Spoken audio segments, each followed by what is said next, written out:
Oro stichijos ženklams, dvyniams, svarstyklėms, vandeniams. Kokia bus ateinanti savaitė? Bendras savaitės fonas, pagrindinė savaitės energija. Pagrindinė jūsų nuotaika, nusiteikimas, kas ateina į jūsų gyvenimą, jūsų veikla, kas laukia veikloje jūsų, santykiai tiems, kas porose, vienišiems, kas jūsų laukia, ką verta paleisti, kas teiks džiaugsmą ateinančią savaitę, ko pasisaugoti ir patarimas, kaip kuo geriau praleisti ateinančią savaitę. Beje, man labai įdomi jūsų nuomonė. Ar yra gyvenimo sritis, kurios pasigendate mano savaitės prognozėse? Jei tai, parašykite, kokia ji ir kodėl jums būtų ji naudinga. Tada galbūt ją įtrauksiu sekančios savaitės prognozę. Taip, žiūrime. Savaitės fonas bendras. Tai taurių dvejetukas. Čia bendradarbiavimo arkanas. Iš tikrųjų, būsite nusiteikę bendrauti su žmonėmis, bendradarbiauti, būsite gražiai nusiteikę. Ta prasme, visą savaitę norėsis bendrauti su kažkuo tai. Jūsų vidinis nusiteikimas tai bus noras neskubant iš lėto nusimatyti galbūt naujus planus kažkokius, tai naujas kažkokias tai užduotis, darbus. Ir čia jūs vertinsite viduje, ko norite, ką galite padaryti, ko negalite padaryti. Bet toks nusiteikimas bus po truputį eiti savo tikslų link, mažais žingsniukais. Ir patys savo taip viduje nusiteikinėsite. Niekur neskubu, einu ir darau tai, ką man reikia, tai, ką aš noriu. Kas ateina į jūsų gyvenimą? Lazdų dvejetukas. Ateina toksai noras kažką tai rinktis, arba galbūt netgi nenoras, o galimybės rinktis. Dar vienas dvejetukas. Tas toksai, čia irgi kaip ir pasirinkimo arkanas, bet čia jūs galvosite, ar jums sėdėti ten, kur sėdite dabar, ar jums eiti į kažką tai naujo. Ir čia dar pasirinkimo kaip ir nedarysite, bet jūs jau svarstysite. Čia gali būti tiek apie darbus, tiek apie kažkokias tai sritis jūsų susidomėjimo, hobio kažkokio, tai galbūt irgi naujo, galbūt naują kažką tai pradėti, galbūt projektą kažkokį tai naują, ar darbą galit keisti, žmonės savo gyvenimą galit, sėdit su kažkokia tai viena kompanija, galbūt noris yra eiti bendrauti su dar kažkuo tai, su kažkokia dar kita kompanija.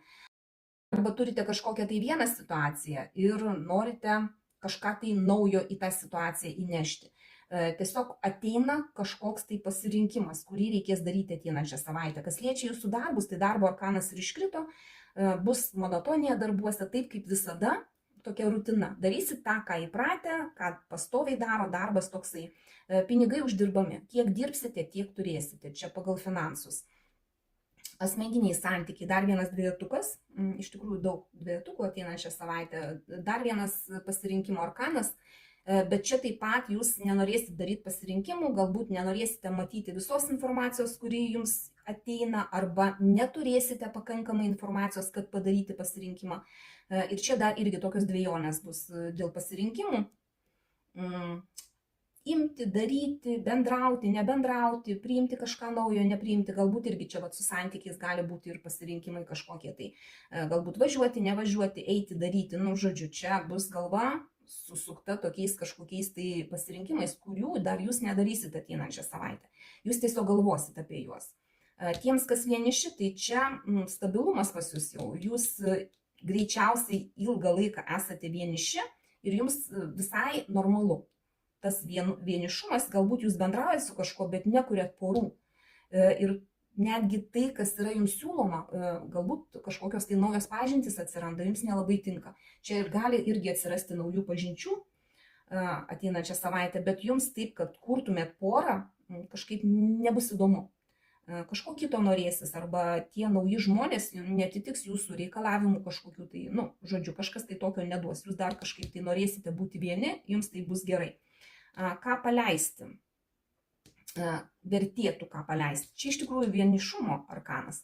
Kaip ir jums gerai, kad jūs esate vieni ir džiaugiatės tuo, kad jūs esate vieni, jums komfortabilu taip, bet gal vertėtų jau iš to išeiti. Ir šitas arkanas irgi sako, kad jeigu vieniši esat, jeigu jums kažką tai siūlo, bendradarbiavimas kažkoks tai yra, noras susipažinti kitų žmonių su jumis, tai galbūt pagalvokite apie tai ir paleiskite tą savo vienatvę. Darbuose savo, galbūt santykiuose netgi irgi galbūt jūs esate porose, bet jaučiatės vieni arba atsitolinę nuo savo partnerio ir jums kaip ir visai komfortabilu vieniems, tai čia reikėtų tą paleisti. Kas teiks džiaugsmą? Taurių penketukas. Iš tikrųjų, džiaugsmą teiks tai, kad jūs pagaliau paleisite skausmą praeities kažkokį, tai nusivylimą kažkokį praeities ir pradėsite matyti jums suteikiamus šansus kažkokius. Vat galbūt bendradarbiavimas kažkoks tai bus, galbūt nauji kažkokie tai planai bus nustatomi, patys savo nusistatinėsite. Ir tai teiks džiaugsmą. Galbūt vienišiems irgi teiks džiaugsmą, kad pagaliau jūs paleidot skausmą, nuoskaudas praeities ir pagaliau galit pradėti matyti ateitį su kažkuo tai, naujom pažintim galbūt kažkokiom tai. Ir tai teiks džiaugsmą. Ko pasisaugoti? Nevaržykit savęs. Ateinančią savaitę nereikia savęs kišti kažkokius tai rėmus, kad ir pavyzdžiui, susipažint su kažkuo, ne? Jūs sėdit namuose, jums kaip ir viskas gerai, taip kaip yra, ir jūs net nebandote eiti į pasimatymus kaip pavyzdys, tai nevaržykit savęs, eikit, pažindinkitės, netgi jeigu tas žmogus, su kuriuo jūs norit susipažinti, jums iš pradžių gali atrodyti, kad jums nepasiekiamas, per aukštai kartelė užkelta, bet realiai, kol nepabandysit, tol nesužinosit. Todėl nevaržykit savęs, nekiškit savęs į jokius rėmus, bendraukite, pažindinkitės, kas liečia santykius irgi, galbūt parinkit informaciją, pasiaiškinkit kažką tai, kas duos jums tos daugiau informacijos ir galbūt irgi galėsit pagalvoti, ką jums reikėtų pasirinkti, nes čia irgi pasirinkimo arkanas, bet jūs nesirenkat dėl to, kad ne viską žinot arba ne viską norit priimti tą informaciją, kuri jums ateina. Tai irgi nevaržykit savęs, nekiškite į jokius rėmus, tiesiog leiskite savo nugyventi. Ir patarimas.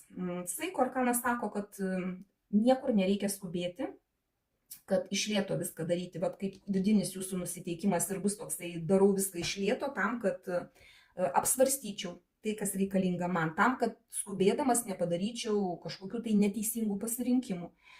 Ir tiesiog taip ir būsit nusiteikę. Ir reikėtų tai būti nusiteikę, rasti visur aukso viduriuką. Jeigu ten ar kils kažkokie tai, pavyzdžiui, bendravime, ar ginčai kažkokie tai, ar kažkoks tai, nesutarimas, tai čia reikia labai surasti aukso viduriuką, rasti kompromisus. Ir kitą savaitę būtent taip reikėtų ir gyventi. Ramiai, niekur neskubant, viską ramiai apsvarstant, bendraujant irgi ramiai, nekeliant bangų, žodžiu, plaukiant pasroviui. Tada ta savaitė turėtų būti visai nebloga. Bent jau tokios aš jums linkiu jos. Dėkoju už jūsų laiką, širdutes ir iki sekančio karto.